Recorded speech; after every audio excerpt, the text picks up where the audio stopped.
এই আম কিন্তু অনেক সুস্বাদু। আপনারা যারা দেখুন, এই যে বাগানের মধ্যে কত সুন্দর আমগুলি একেবারে তকতক করে ঝুলে আছে। এই আম্রপালি আম খেতেও অনেক সুস্বাদু এবং আটি একেবারে ছোট্ট, ভিতরটা একেবারে রক্তের মতো লাল। সব কিছুই যেন অন্যরকম একটা স্বাদ এবং গন্ধ, সব কিছুই অসাধারণ। তাই আম্রপালি আম খেতে এমন কোনো মানুষ নেই যে সেটা তার পছন্দ নয়। এবং মিষ্টিতে তো একেবারে সেরা। দেখুন কত সুন্দর। এই যে আমগুলি না দেখলে আপনারা বুঝতে পারবেন না। দেখেন, এই যে একেবারে এক জায়গায় 4টা-5টা করে থোকা বাঁধে আছে, দেখতে পাচ্ছেন।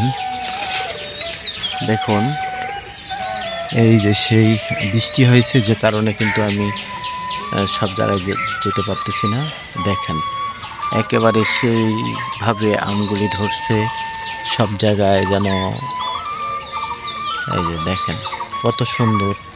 এই যে সেই আম্রপালি আম, আসলে না দেখলে আপনারা বুঝতেই পারবেন না যে একটা গাছের মধ্যে কত সুন্দরভাবে তারা একেবারে ঝুলিয়ে আছে।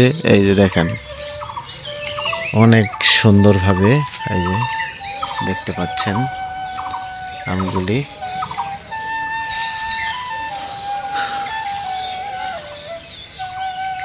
অসাধারণ। আমি আপনাদেরকে, এটা হচ্ছে আম্রপালি আম, আপনাদেরকে দেখানোর চেষ্টা করতেছি। দেখুন কত সুন্দর আমগুলা, পরিষ্কার। এবং আমাদের এই দিনাজপুরের আম্রপালি আম আপনাদেরকে দেখানোর চেষ্টা করতেছি। দেখুন কিভাবে থোকায় থোকায় আম ধরেছে। এই যে দেখুন আমগুলি একেবারে পরিষ্কার পরিচ্ছন্ন। এই আমগুলি অনেক সুস্বাদু। আম্রপালি আম খেতে খুব ভালো লাগে। দেখুন একেবারে নিচে, এই যে দেখতে পাচ্ছেন কত সুন্দর সেই আম্রপালি আম। দেখুন কত সুন্দর আমগুলি।